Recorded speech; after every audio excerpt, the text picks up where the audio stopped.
توجہ کے ساتھ سنیں، یہ جو محفل میلاد مصطفیٰ سجائی گئی ہے کس کی نسبت سے سجائی گئی ہے؟ حضرت امام حسین کی نسبت سے سجائی گئی ہے، اور آقا حسین تم سب کو دیکھ رہے ہیں۔ اور محترم سامعین، جیسے ہی محرم شریف کا مہینہ شروع ہوتا ہے تو تمام عاشقان رسول اپنے اپنے مقاموں پر امام حسین کا ذکر کراتے ہیں۔ کچھ تو ایسے ہیں جو امام حسین کے نام سے محفلیں سجاتے ہیں، کچھ ایسے ہیں جو امام حسین کے نام سے لنگر تسلیم کرتے ہیں، کچھ ایسے ہیں جو غریبوں کو کھانا کھلاتے ہیں، کچھ ایسے ہیں جو امام حسین کا ذکر اپنے مقاموں پر کرایا کرتے ہیں۔ میرے بھائیو، امام حسین کا ذکر نہ تو سننے میں پرانا لگتا ہے نہ سنانے میں پرانا لگتا ہے۔ امام حسین کے، آقا حسین کے ذکر میں ایک قسم کی جدت ہے، ایک قسم کی لذت ہے، ایک قسم کا نیا پن ہے۔ آقا حسین کا، حسین اعظم کا ذکر جتنی مرتبہ کیا جائے ایمان کو تازگی ملتی ہوئی نظر آتی ہے۔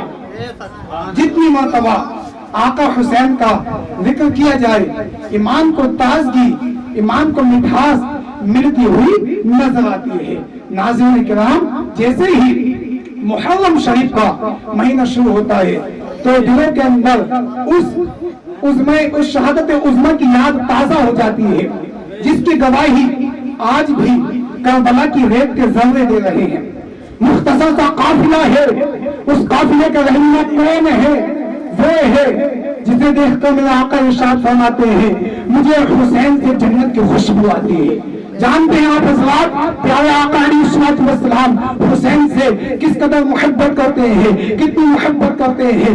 حدیث پاک ہے، آقا ارشاد فرماتے ہیں حسین منی وانا من حسین، حسین مجھ سے ہے اور میں حسین سے ہوں۔ میرے عزیزو، انس بھائی اور معین بھائی توجہ کے ساتھ سنیں، ذہن کو قریب کرنے کی کوشش کیجیے۔ آقا نے ارشاد فرمایا، حدیث پاک ہے حسین منی وانا من حسین، حسین مجھ سے ہے اور میں حسین سے ہوں۔ اب یہاں پر ایک بات تو مولانا والی صاحب سمجھ میں آ گئی کہ حسین مجھ سے ہے، اولاد کے اعتبار سے تو حسین آقا سے ہے۔ اب آقا نے یہ جو فرمایا میں حسین سے ہوں، اس کو سمجھنے کے لیے ہمیں علماء اکرام کے پاس جانا پڑے گا۔ محدثین اس کی تشریح کرتے ہیں اور فرماتے ہیں آقا نے جو یہ فرمایا کہ حسین مجھ سے ہے، میں حسین سے ہوں، حسین مجھ سے ہے، اس کا مطلب ہے اولاد کے اعتبار سے آقا حسین مصطفیٰ سے ہے، اور مصطفیٰ نے یہ جو فرمایا ہے میں حسین سے ہوں، اس کا مطلب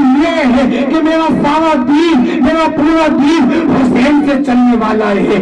اس لیے تو سلطان الہند خواجہ غریب نواز فرماتے ہیں شاہ است حسین، بادشاہ است حسین، دین است حسین، دین پناہ است حسین، سردار ناداد دست یزید، حقہ کے بنا لا الہ الا حسین۔ سبحان اللہ۔ ناظرین کرام، پیارے آقا علیہ الصلوۃ والسلام کس قدر مصطفیٰ سے محبت کر رہے ہیں، بلکہ محبت کا معاملہ تو یہ ہے، ایک مرتبہ حضرت عمر فاروق اعظم رضی اللہ تعالی عنہ پیارے آقا علیہ الصلوۃ والسلام کے دربار میں حاضر ہوتے ہیں۔ حاضر ہونے کے